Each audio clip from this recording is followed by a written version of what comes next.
নমস্কার দর্শক বন্ধুরা, আজকে আমি ভিন্ন স্বাদের বেবিকর্নের একটা রেসিপি শেয়ার করব। তার জন্য আমি গোটা নিয়ে নিয়েছি বেবিকর্ন। সেগুলোকে আমি একটু সেদ্ধ করে নেব। খুব হালকাভাবে প্রেসার কুকারে সেদ্ধ করে নিয়ে জলটা ঝারিয়ে রাখ। এরপর সেদ্ধ করা বেবিকর্নকে নানা রকম মশলা দেবো। তার মধ্যে প্রথমে নুন দেবো, শুকনো লঙ্কার গুঁড়ো দেবো, গোলমরিচের গুঁড়ো দেবো, পেঁয়াজ রসুন দিয়ে আর অরিগ্যানো ছড়িয়ে ভালো মতো একটু ম্যারিনেট করে নেব। এই সব মশলাপাতি দিয়ে মাখার পরে এটার মধ্যে আবার 1 চামচ কর্নফ্লাওয়ার আর 1 চামচ ময়দা দিয়ে ভালো মতো মাখিয়ে নেব।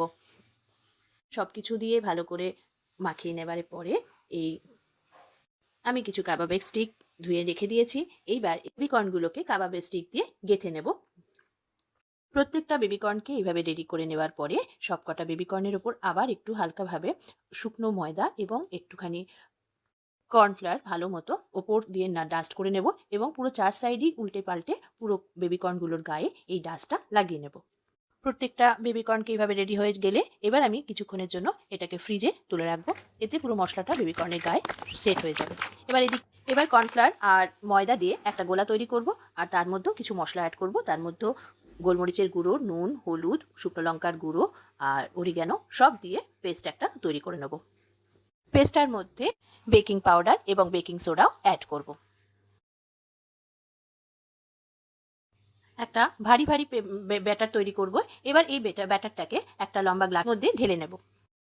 এবার কড়ায় তেল বসিয়ে দেবো গরম হতে। আর এবার মেরিনেট করে রাখা বেবিকর্নগুলোর গায়ে ভালো মতো এই ব্যাটারটা লাগিয়ে নিয়ে এটাকে কড়ায় একটা করে বা দুটো করে ভাজতে দিতে হবে। বেবিকর্নগুলোকে ভাজার আধ ঘন্টা আগে ফ্রিজ থেকে বার করে নিতে হবে।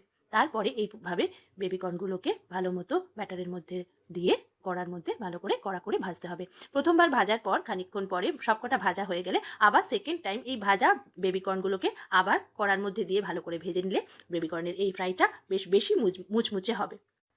এইভাবে প্রত্যেকটা বেবিকর্নকে আমরা ভেজে নেব।